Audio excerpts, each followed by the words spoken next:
Talking to oneself is a habit everyone indulges in. We could no more stop talking to ourselves than we could stop eating and drinking.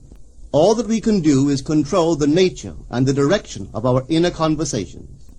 Most of us are totally unaware of the fact that our inner conversations are the causes of the circumstances of our life. We are told that as a man thinketh in his heart, so is he. But do we know that man's thinking follows the tracks laid down in his own inner conversations? To turn the tracks to which he is tied in the direction in which he wants to go, he must put off his former conversation, which is called in the Bible the old man, and be renewed in the spirit of his mind. Speech is the image of mind. Therefore, to change his mind, he must first change his speech. By speech is meant those mental conversations we carry on with ourselves. The world is a magic circle of infinite possible mental transformations, for there are an infinite number of possible mental conversations.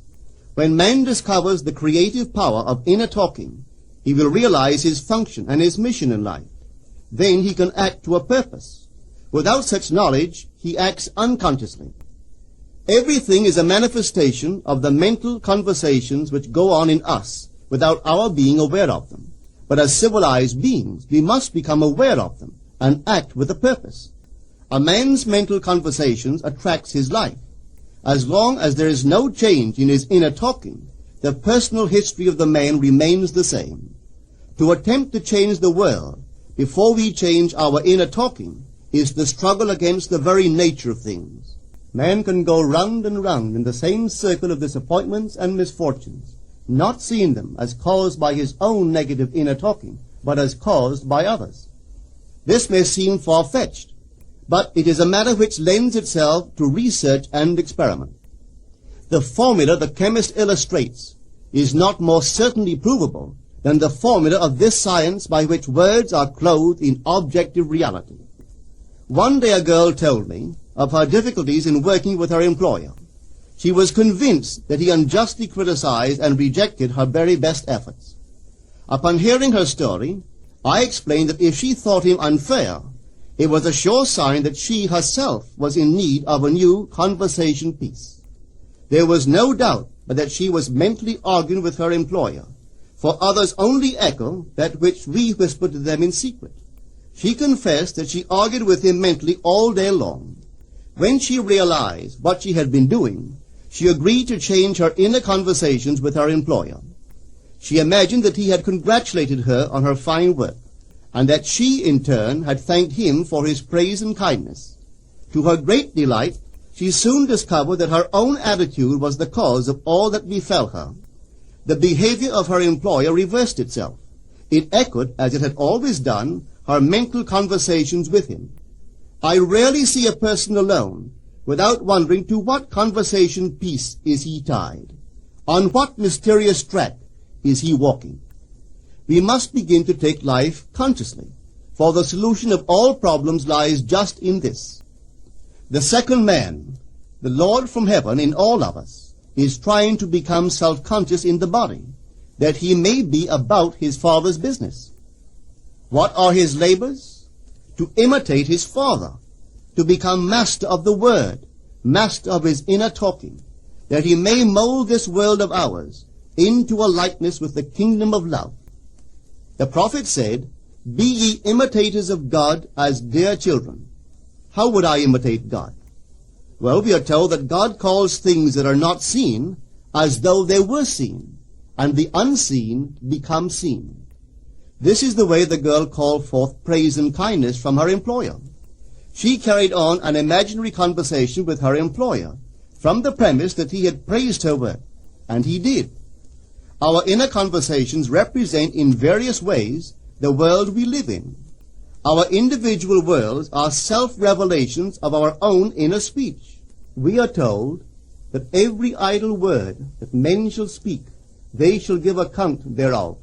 For by their words they shall be justified, and by their words they shall be condemned. We abandon ourselves to negative inner talking, yet expect to retain command of life. Our present mental conversations do not recede into the past as man believes, They advanced into the future to confront us as wasted or invested words. My word, said the prophet, shall not return unto me void, but it shall accomplish that which I please, and it shall prosper in all the things whereto I sent it. How would I send my word to help a friend? I would imagine that I am hearing his voice, that he is physically present, that my hand is on him. I would then congratulate him on his good fortune, tell him that I have never seen him look better. I would listen as though I heard him. I would imagine that he is telling me he has never felt better, he has never been happier. And I would know that in this loving, knowing communion with another, a communion populous with loving thoughts and feelings, that my word was sent, and it shall not return unto me void, but it shall prosper in the thing whereto I sent it. Now is the accepted time. Now is the day of salvation. It is only what is done now that counts, even though its effects may not be visible until tomorrow. We call not aloud, but by an inner effort of intense attention. To listen attentively, as though you heard, is to create. The events and relationships of life are your word made visible. Most of us rob others of their willingness and their ability to be kind and generous by our fixed attitudes towards them. Our attitudes unfold within us in the form of mental conversations. Inner talking from premises of fulfilled desire is the way to consciously create circumstances. Our inner conversations are perpetually outpictured all round us in happenings. Therefore, what we desire to see and hear without, we must see and hear within, for the whole manifested world goes to show us what use we have made of the word. If you practice this art of controlled inner speaking, you too will know what a thrill it is to be able to say, and now I have told you before it come to pass, that when it is come to pass, ye might believe. You will be able to consciously use your imagination to transform and channel the immense creative energies of your inner speech from the mental, emotional level to the physical level. And I do not know what limits, if any, there are to such a process. What is your aim? Does your inner talking match it? It must, you know. If you would realize your aim, for as the prophet asked, can two walk together except they be agreed? And of course the answer is no, they cannot. The two who must agree are your inner conversation and the state desired. That is, what you desire to see and hear without, you must see and hear within. Every stage of man's progress is made by the conscious exercise of his imagination, matching his inner speech to his fulfilled desire. As we control our inner talking, matching it to our fulfilled desires, we can lay aside all other processes. Then we simply act by clear imagination and intention. We imagine the wish fulfilled and carry on mental conversations from that premise. The right inner speech is the speech that would be yours were you to realize your ideal. In other words, it is the speech of fulfilled desire. Now you will understand how wise the ancient was when he told us in the Hermetica, there are two gifts which God has bestowed upon man alone, and on no other mortal creature. These two are mind and speech, and the gift of mind and speech is equivalent to that of immortality. If a man uses these two gifts rightly, he will differ in nothing from the immortals. And when he quits his body, mind and speech will be his guides, and by them he will be brought into the troop of the gods and the souls that have attained to bliss. With the gift of mind and speech, you create the conditions and circumstances of life. In the beginning was the Word, and the Word was with God, and the Word was God. The Word, said Hermes, is Son, and mind is Father of the Word. They are not separate one from the other, for life is the union of Word and mind. You and your inner talking, or word, are one. If your mind is one with your inner conversation, then to be transformed in mind is to be transformed in conversation. It was a flash of the deepest insight that taught Paul to write, put off the former conversation, the old man, which is corrupt, and be renewed in the spirit of your mind. Put on the new man. Put on the new man, and be renewed in the spirit of your mind, is to change your inner conversation, for speech and mind are one. A change of speech is a change of mind. The prophet Samuel said, "The Lord spake by me, and his word was in my tongue." If the Lord's word was in the prophet's tongue, then the Lord's mouth that uttered the word must be the prophet's mind. For inner conversations originate in the mind and produce little tiny speech movements in the tongue. The prophet is telling us that the mouth of God is the mind of man, that our inner conversations are the word of God, creating life about us as we create it within ourselves. In the Bible you are told that the word is very near to you, in your mouth and in your heart, that you may do it. See, I have set before you this day life and good, death and evil, blessings and cursings. Choose life. The conditions and circumstances of life are not created by some power external to yourself. They are the conditions which result from the exercise of your freedom of choice, your freedom to choose the ideas to which you will respond. Now is the accepted time. This is the day of salvation. Whatsoever things are of good report, think on these things. For your future will be formed by the word of God, which is your present inner talking. You create your future by your inner conversations. The worlds were framed by the word of God, that is, your inner talking. See yonder fields? The sesamum was sesamum, the corn was corn, the silence and the darkness knew. So is a man's fate born. For ends run true to origins. If you would reap success, you must plant success. The idea in your mind, which starts the whole process going, is the idea which you accept as true. This is a very important point to grasp, for truth depends upon the intensity of imagination, not upon facts. When the girl imagined that her employer was unfair, his behavior confirmed her imagination. When she changed her assumption of him, his behavior reflected the change, proving that an assumption, though false, if persisted in, will harden into fact. The mind always behaves according to the assumption with which it starts. Therefore, to experience success, we must assume that we are successful. We must live wholly on the level of the imagination itself, and it must be consciously and deliberately undertaken.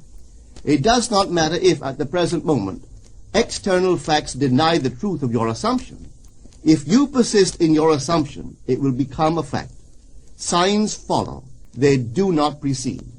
To assume a new concept of yourself is to that extent to change your inner talking or word of God, and is therefore putting on the new man.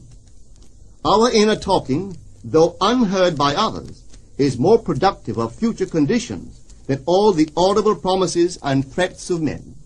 Your ideal is waiting to be incarnated, but unless you yourself offer it human parentage, it is incapable of birth.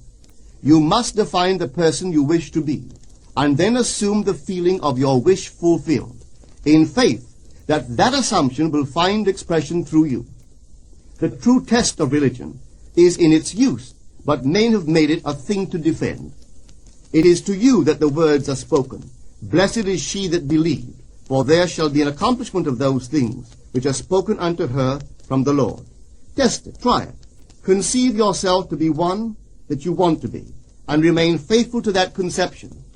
For life here is only a training ground for image making. Try it and see if life will not shape itself on the model of your imagination. Everything in the world bears witness of the use or misuse of man's inner talking. Negative inner talking, particularly evil and envious inner talking, are the breeding ground of the future battlefields and penitentiaries of the world. Through habit, man has developed a secret affection for these negative inner conversations. Through them he justifies failure, criticizes his neighbors, gloats over the distress of others, and in general pours out his venom on all. Such misuse of the word perpetuates the violence of the world. The transformation of self requires that we meditate on a given phrase, a phrase which implies that our ideal is realized, and inwardly affirm it over and over and over again until we are inwardly affected by its implication, until we are possessed by it. Hold fast to your noble inner convictions or conversations. Nothing can take them from you but yourself. Nothing can stop them from becoming objective facts. All things are generated out of your imagination by the Word of God, which is your own inner conversation. And every imagination reaps its own words, which it has inwardly spoken. The great secret of success is a controlled inner conversation from premises of fulfilled desire. The only price you pay for success is the giving up of your former conversation, which belongs to the old man, the unsuccessful man. The time is ripe for many of us to take conscious charge in creating heaven on earth. To consciously and voluntarily use our imagination to inwardly hear and say only that which is in harmony with our ideal is actively bringing heaven to earth. Every time we exercise our imagination lovingly on behalf of another, we are literally mediating God to that one. Always use your imagination masterfully, as a participant, not an onlooker. In using your imagination to transform energy from the mental, emotional level to the physical level, extend your senses. Look and imagine that you are seeing what you want to see, that you are hearing what you want to hear, and touching what you want to touch. Become intensely aware of doing so. Give your imaginary state all the tones and feeling of reality. Keep on doing so until you arouse within yourself the mood of accomplishment and the feeling of relief. This is the active, voluntary use of the imagination, as distinguished from the passive, involuntary acceptance of appearances. It is by this active, voluntary use of the imagination that the second man, the Lord from heaven, is awakened in man. Men call imagination a plaything, the dream faculty, but actually it is the very gateway of reality. Imagination is the way to the state desired. It is the truth of the state desired, and the life of that state desired. Could you realize this fully, then would you know that what you do in your imagination is the only important thing. Within the circle of our imagination, the whole drama of life is being enacted over and over again. Through the bold and active use of the imagination, we can stretch out our hand and touch a friend 10,000 miles away and bring health and wealth to the parched lips of his being. It is the way to everything in the world. How else could we function beyond our fleshly limitations? But imagination demands of us a fuller living of our dreams in the present. Through the portals of the present, the whole of time must pass. Imagine elsewhere as here, and then as now. Try it and see. You can always tell if you succeeded in making the future dream a present fact by observing your inner talking. If you are inwardly saying what you would audibly say, were you physically present and physically moving about in that place, then you have succeeded. And you could prophesy from these inner conversations and from the moods which they awaken within you what your future will be. For one power alone makes a prophet, imagination, the divine vision. All that we meet is our word made visible, and what we do not now comprehend is related by affinity to the unrecognized forces of our own inner conversations and the moods which they arouse within us. If we do not like what is happening to us, it is a sure sign that we are in need of a change of mental diet. For man, we are told, lives not by bread alone, but by every word that proceeds from the mouth of God. And having discovered the mouth of God to be the mind of man, a mind which lives on words or inner talking, we should feed into our minds only loving, noble thoughts. For with words or inner talking we build our world. Let love's lordly hand raise your hunger and thirst to all that is noble and of good report, and let your mind starve ere you raise your hand to a cup love did not fill, or a bowl love did not bless, that you may never again have to say, "What have I said? What have I done?" O all-powerful human word.